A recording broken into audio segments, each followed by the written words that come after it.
me fait tourner la tête. Mon manège à moi, c'est toi. Je suis toujours à 7. 8h17, bienvenue sur Télématin France 2 si vous nous rejoignez. Vous avez bien fait d'ailleurs. Et si vous avez faim, je vous ai préparé une jolie petite brochette avec Frédéric, Anna et Alex. Vous allez vous régaler. On commence avec vous, Anna, parce que j'ai vu une image sensationnelle. Je ne vais pas dire exactement de quoi, mais j'étais impressionné. Parce que vous allez nous emmener dans un lieu, j'allais dire, monumental, c'est le cas de le dire, assez grave, assez imposant. Et il y a dedans de la légèreté. Il y a dedans la légèreté. C'est l'idée absolument fabuleuse du Centre des Monuments Nationaux qui a décidé, avec cette 3e édition de Monuments en Mouvement, d'ouvrir justement, comme vous disiez, des lieux incroyables, habituellement chargés d'histoire, auxquels, vous savez, on rentre souvent sur la pointe des pieds dans ces grands monuments. Respect en même avec temps, beaucoup de respect, bien surtout sûr. Au Panthéon. Au Panthéon, ils ont eu la bonne idée d'inviter 2 femmes bien vivantes, celles-là. C'est vrai que les femmes manquent au Panthéon. Là, on est contente. Ce sont 2 chorégraphes. Et ce qui est magnifique dans ces lieux, c'est que c'est justement tout ce choc entre l'histoire et le moment présent partagé dans un lieu pour les spectateurs et les artistes, sans scène, sans rideau. Il y a un partage incroyable. Et cette fois-ci, c'est les 2 sœurs Bellaza qui ont investi le Panthéon, et avec des chorégraphies connues pour arrêter le temps. C'est-à-dire qu'elle nous oblige à sortir de la frénésie quotidienne. D'ailleurs, si vous êtes chez vous en train de faire la tartine du petit dernier, ou je sais pas, ou d'attraper votre attaché case, si vous pouvez vous l'autoriser, 2 minutes 30, et vous allez voir que c'est magique, c'est magnifique.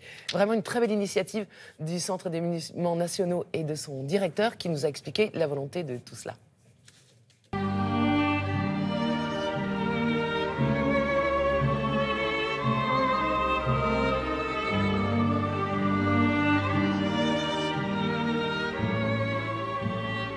Le Panthéon est un monument dans lequel peu de femmes sont honorées. Il y a Marie Curie, bien sûr, il y a Germaine Tillon, Geneviève de Gaulle. Et pour nous, c'est très important de faire rentrer des femmes au Panthéon, des artistes, des créatrices. Ça a été une sorte de révélation parce qu'il y a un accord très profond entre des lieux pourtant immobiles et le mouvement des danseurs. On est 2, Dalila Bellaza qui chorégraphie et qui interprète son solo, qui est aussi ma sœur, et moi-même.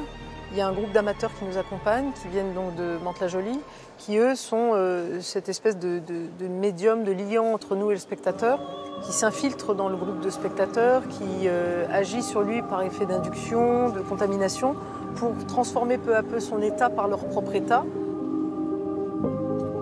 Donc ça, c'est un maillon qui souvent manque quand le spectateur est assis dans la salle et qu'il a en face de lui un spectacle.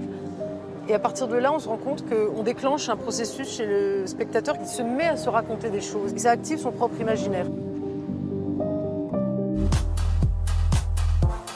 espèce de masque comme ça, on se dit mais qu'est-ce qui se passe à l'intérieur, elle est où?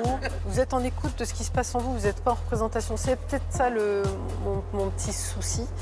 On y va. En tant que chorégraphe, quand je vois cet espace, je me dis comment j'atteins les dimensions de cet espace en passant par l'intériorité. Donc c'est un défi très fort. On cherche un son neutre qui va nous permettre de remplir le corps avec cette vibration. Ce que je recherche, c'est une sorte de dilatation du temps, interrompre un peu le décompte du temps. Et pour ça, il faut créer un autre état, et chez l'interprète et chez le spectateur, un état presque d'auto-hypnose, de recueillement, de contemplation intérieure très forte. Les voix, elles ont tendance à vous... Vous êtes un peu spectateur, certains autour. C'est comme si vous étiez en train de les écouter et vous marchez avec elles et vous êtes comme ça et vous n'êtes plus là. C'est qu'une seule fois, il ne faut pas la rater. Merci à vous. À tout à l'heure.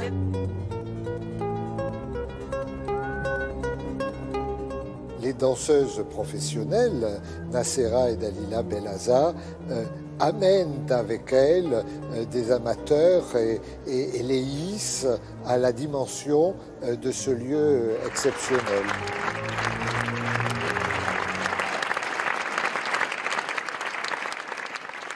Alors, magnifique, effectivement, très belles Magnifique. images. Anna, il n'y a pas qu'à Paris, il n'y a pas qu'au Panthéon. Non, que le cette Mont opération Saint-Michel, le se château d'If, le château de Chambord, la conciergerie aussi à Paris. Des lieux incroyables qui vous rapprochent comme ça de ce qui... Donc il faut se renseigner, parce qu'il y a Il faut se forcément renseigner. un monument à côté de chez vous, et Voilà. peut-être effectivement des rencontres entre des artistes et les vieilles pierres. Il faut Pardon. filer dès ce soir jusqu'au 14 Panthéon. octobre au Panthéon. C'est un homme qui entre cette fois-ci, j'ai un Bourgeois. Bourgeois. Johan Bourgeois, un acrobate incroyable qui va jouer avec le pendule de Foucault et la gravité. Ça va être fou. Oui, c'était une star du cirque, mais c'est d'abord une star de la scène et de l'aérien. Ah, c'est incroyable. C'est entre 26 et 36 euros. Il faut y aller.